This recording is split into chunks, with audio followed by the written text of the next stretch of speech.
The Ripple and SEC lawsuit could be coming to an end here very soon. Now, based on information that just came in, we are seeing that Ripple may be negotiating other terms before finalizing the case. And so this could be happening here very soon. We also have an event coming up on Thursday that's going to be discussion around stablecoins and possibly XRP stablecoin as well, RLUSD. And so that's something else to be paying attention to. And so if you enjoy this content, do me a favor and hit the like button and subscribe for future videos. And so just yesterday, we had Franklin Templeton apply for an XRP ETF. Now we have 9 ETFs out there for XRP. And so we do not have an ETF from BlackRock yet. However, I do expect it to be coming here very soon. I would not be surprised to have an application from BlackRock for XRP. And I think that would be extremely bullish, especially with the XRP lawsuit coming to an end as well. And so before we jump into the content, I would like to mention there is a link underneath the video to BTCC. Right now, using the link underneath the video, you can get a 10% bonus on first-time deposits. And so there is no VPN or KYC required. And so definitely recommend checking this out. They do have spot and futures trading on the platform. And so let's go ahead and take a look at this post here from Eleanor Terrett. And she mentions that 2 well-placed sources tell me the SEC versus Ripple case is in the process of wrapping up and could be over soon. My understanding is that the delay in reaching an agreement is due to Ripple's legal team negotiating more favorable terms regarding the August District Court ruling, which imposed a $125 million fine on the company and included a permanent injunction preventing the company from selling XRP to institutional investors. The argument, I'm told, is that if the new SEC leadership is wiping the enforcement state clean from all previously targeted crypto firms because it believes regulatory clarity will resolve the underlying issue, why should Ripple still be penalized? Accepting the Torres ruling as it stands would mean that Ripple is essentially agreeing to admit to wrongdoing.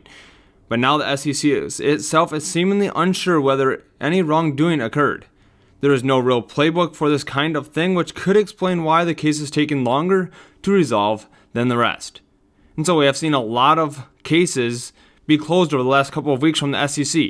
However, there's a few of them still standing. Now one of them is Ripple here, and it looks like Ripple may be negotiating different terms while the SEC is ready to close the case.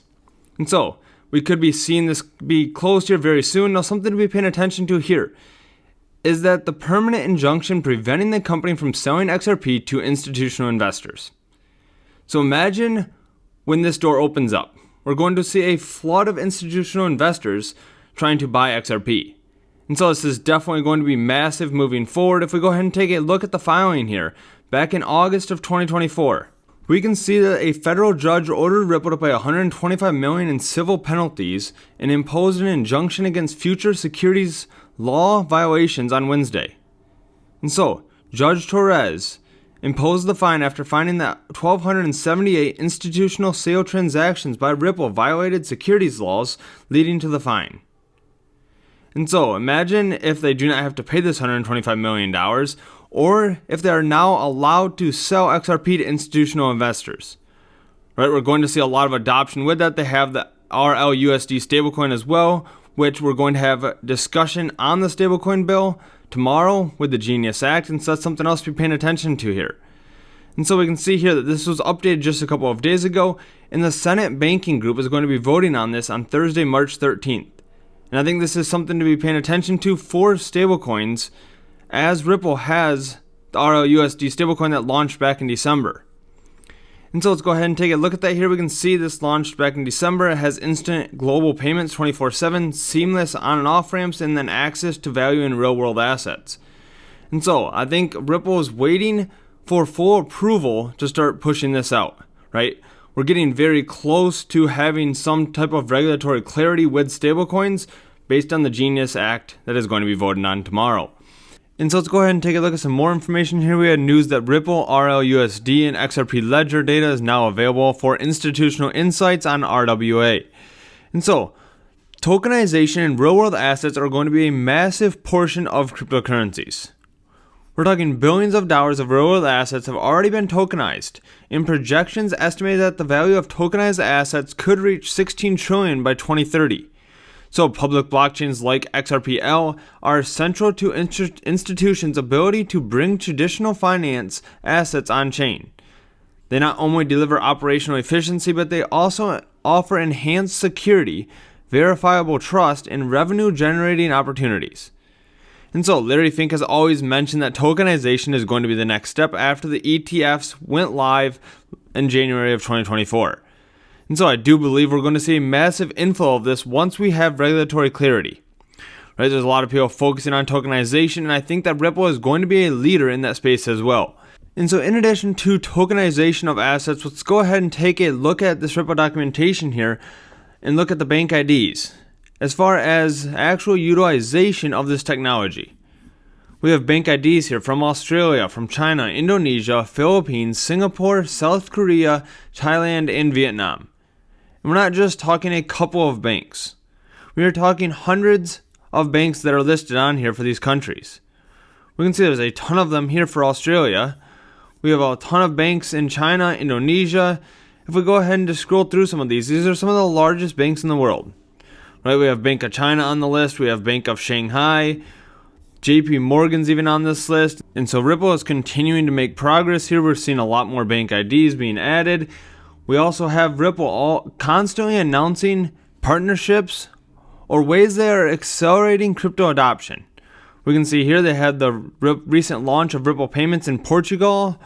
We can see here we have Stablecoin on the rise with over $220 billion in value. We have news here as well that they have partnered with BTCC in South Korea.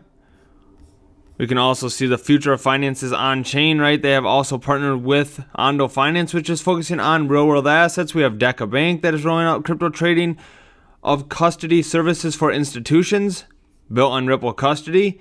And so custody of these assets is going to be the first step. And then we're going to see tokenization and utility of this technology.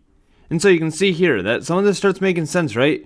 We have a partnership here with BTCC in South Korea. If we go back to the bank IDs here, we can see South Korea is also on this list with other bank IDs assigned to different banks in South Korea. And so we're going to start seeing adoption of this technology, right? A lot of this has been in the works for the last 4 or 5 years. However, with the SEC lawsuit going on, it has slowed things down. And now once that does close, I believe we're going to see a massive inflow of adoption of this technology.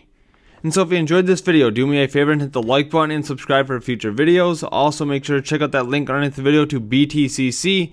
If you're interested in spot or futures trading, there is a promotion going on right now where there is a 10% bonus on first time deposits. Let me know your thoughts underneath the video. Do you think that the SEC lawsuit with Ripple is going to be ending here very soon, or do you think it's going to be a couple of months yet?